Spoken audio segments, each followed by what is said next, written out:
Quick update video on the MFT tabletop build using the Parf guide system Mark II. Let's jump in.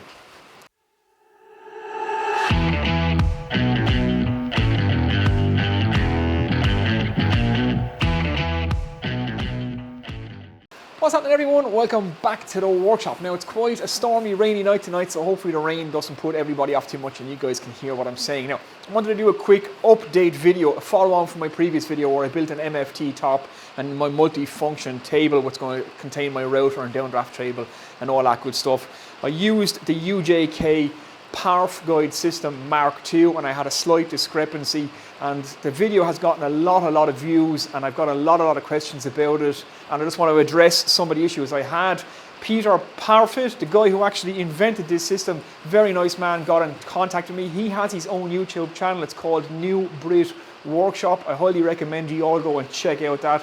Peter has some fantastic videos and he shows some great videos using this system and everything that comes with it. So I'll link Peter's YouTube channel below, so definitely go check that out. And I pinned his comment on my previous video, so if you guys want to go and read his explanation of what he thinks went wrong, I suggest you do that as well. Now, Peter sent me a couple of emails and he even invited me to come see his workshop in London next time I'm in London. And Peter, next time I'm in London, I would love to come see the workshop, and I'll even bring a bottle of fine Irish whiskey with me when I get there. So maybe when our COVID is over and the next time I'm in London, I might get to see our workshop. That would be quite nice indeed. So let me take you through what I found, the discrepancies, what actually occurred, the correct method to use. I can safely say now that it was probably error on my part and definitely not the system itself. So I wanted to get some good information out to you guys because a whole bunch of you messaged me saying you're thinking about buying this system. So I don't want to put out any false information and give you guys an update on what exactly went wrong. So let's take a look.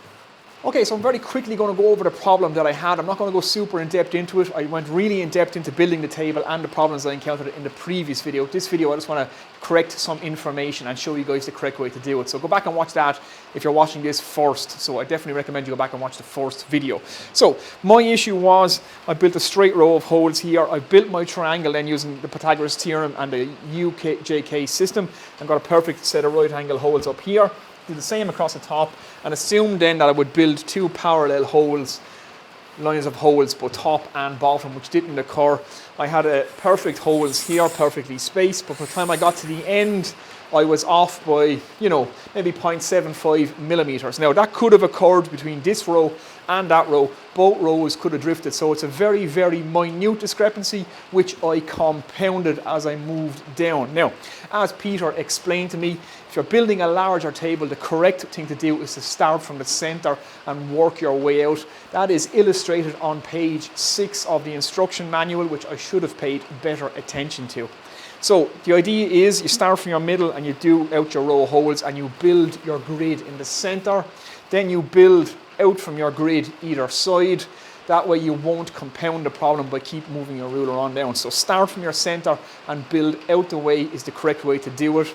And like I say, it's illustrated in page 6 of the instruction manual. I'll just put that up on the screen so you guys can see it and you can see exactly what I mean. So that was my mistake. I continued my ruler straight on down, building from the end rather than from the center, and any slight discrepancy then would be compounded. Now, I've also checked through the system, so let me give you a quick close-up on that. Okay, so the two rulers that come with the system then, that was my first place of concern. I thought maybe there was an issue there. A number of you guys messaged me and said that you did in fact get some rulers that were slightly off, but Axminster immediately replaced them for you. So that's absolutely fantastic. I can safely tell you that having checked my rulers, lying them on top of each other, every single one of my holes are exact. Even if I flip them around and face them face to face, the holes line up absolutely perfectly. There's no discrepancy whatsoever. And no matter what hole I start from overlaying the rulers, they line up absolutely perfectly. So no issues there. It's not the rulers, I can confirm, which leads me to believe that it was my technique and my error that compounded between the two lines. Now, another quick suggestion people made was that my top was not flat. Well, I can assure you, checking with these rulers as a straight edge, I can tell you no matter what way I go, according to these rulers, my top is perfectly flat. So that wasn't actually the issue. Again, it was my technique and not the system or the top being uneven or not flat. like I say, as flat as these rulers are, I know they're not a perfect straight edge, but I mean, if my top is as flat as these rulers, I'm pretty happy with that, and no matter where I check, I am good. So it wasn't an uneven or sagging top. Again, it was my approach compounding an error around the table. So let me just show you with this jig now, and I'll just prove to you that the table is actually extremely accurate. The method I use to correct the discrepancy that I have using the jig to drill the 20mm holes, Peter actually said that he would agree with that method, that it was actually a good thing to do that way, and that did actually correct the problem. And now I'm pretty sure I have pretty close to CNC accuracy, because no matter where I test with this jig, it fits absolutely perfectly. So just let me demonstrate that for you now. Okay, so very quickly down this end, using this jig then, I've checked the entire table. Now I know that this is CNC quality and is precisely machined, and there's no room for play in this. There is no play in it, so either this fits or it doesn't fit. It's as simple as that. So these are my offending holes, the last few on the top row, and I've checked all them, and after drilling I know they're exactly perfect. So no matter where I place this jig, it fits absolutely perfect. I can drop the two holes together there and there, it fits absolutely perfect. I can move that on down using a 4-hole spacing. You can see it fits together absolutely everywhere there, which is absolutely fantastic. So I know those holes are absolutely bang on. Like I said, there's no margin for error with this jig. There's no room or there's no play whatsoever inside in these holes with these dogs. So we're pretty good there. And even if I move to the 3rd hole, we can see it fits absolutely perfect there too, which is great. Now let me just show you quickly on the rest of the table how square everything is. Okay, so here we are roughly in the center of my table. Now the center area is where it's probably going to get the most use. It's probably the most comfortable and natural area, part of the table to be. So even Peter said these are the holes that you should focus on. These are the ones that need to be most accurate, but I can tell you now that all the holes in this table, as far as I can see by testing with this jig, are pretty accurate. So I've just been performing this test just for my own peace of mind. So I'm using the 4-hole spacing right in the center of my table. That goes together perfectly. So what I've been doing then is pivoting on that one, checking to this to make sure that's square. It is. Again, lift it up, pivot around to this one.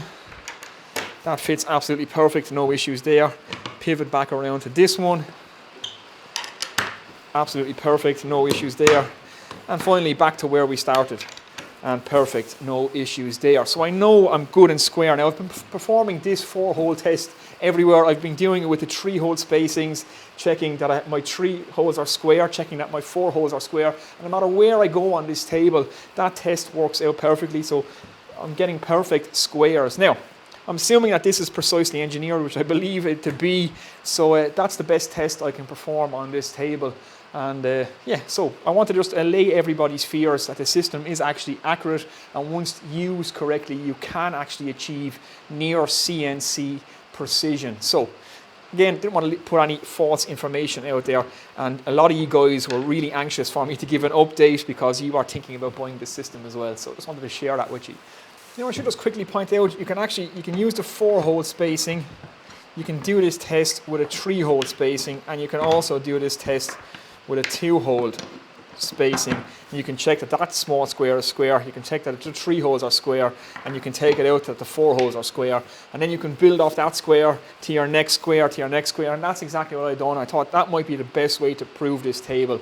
And going from 2 holes to 3 holes to 4 holes, I've methodically went through this table now just to prove to myself and my own peace of mind that no matter where I set this up, it seems to be exactly correct. And for a hand, I suppose, done table with a jig, I mean, it doesn't get much better than that, I don't think. So that's allayed my fears and has given me some peace of mind. So hopefully it'll give you some peace of mind too. Okay, so there we go, guys. Just a quick video to give you an update on the MFT table, and more so the UJK Parf Guide System Mark II, just to show that it was in fact my error that I ended up with a discrepancy. It's my technique and how I use it and compounding my errors. It's not actually the system itself. The rulers are actually good. My top is good and flat. The system works great. And as you can see, doing all those tests, it's as accurate as it can be using this system, which is actually pretty close, I would say, now to CNC accuracy. I mean, I can't find a fault in the table now after I corrected the discrepancy that I had at the end. So that allays my fear. So can I recommend the system to you? Absolutely. Again, it is a bit pricey, so maybe for the DIY user, depends how much you actually need an MFT top. Are you going to be using it a lot? Because once you build a few tops, then the system has paid for itself. So that's one good thing. So definitely for the professional user, the cabinet makers, kitchen guys out there, if you're going to be doing a lot of MFT work and you're going to be cutting into your tops, maybe you want to take some tops onto site with you that you want to build, some nice small handy tops, then yeah, absolutely this system will pay for itself in no time for the professional users out there. So highly accurate, and from what I've read from the comments and on the forums, if you do happen to get a 40 ruler, Axminster will replace it in no time whatsoever, so there's no issues there.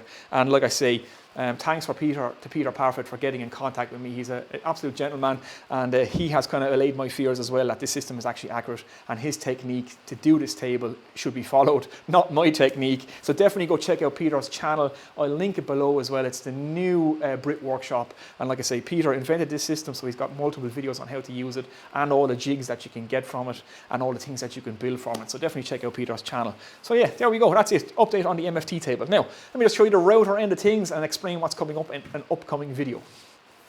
Okay, so it's a little quick update on the table itself then. You can see the colour is slightly changed. I've hit it with a few coats of Danish oil just to let that Danish oil soak into the top. Danish oil has a kind of a lacquer in it, so that'll just help the top harden. It just makes it nice and shiny and nice and smooth, and it should just help extend the life. Like I say, Danish oil will soak into it. A little bit of lacquer, it's just a little bit of wear and tear protection, that's all. So this is going to be the router table end. It's going to be a nice big size router table. So I'm going to be putting my Souter router lift into this along with the Souter router. I'm going to fit an NVR switch to this like I did on the previous table. I have a router fence coming as well. I ordered a Souter fence. I've ordered T-tracks and feather boards and all that good stuff. So we'll build a router table as soon as all that equipment arrives. I'll take you through that step by step. We'll get that in, and then we can look at storage for this, and we can look at our downdraft table. So that's kind of where the build is at the minute. So just very quickly, storage wise, I'm still kind of debating on what to do. So I know exactly what I want to keep under this table, such as my track saw and all my router attachments and my clamps, all my Parf guide system pieces and a few other things. I don't want to take up too much space under here because it's a nice big space to leave some larger items. So my tracks and stuff will sit in there.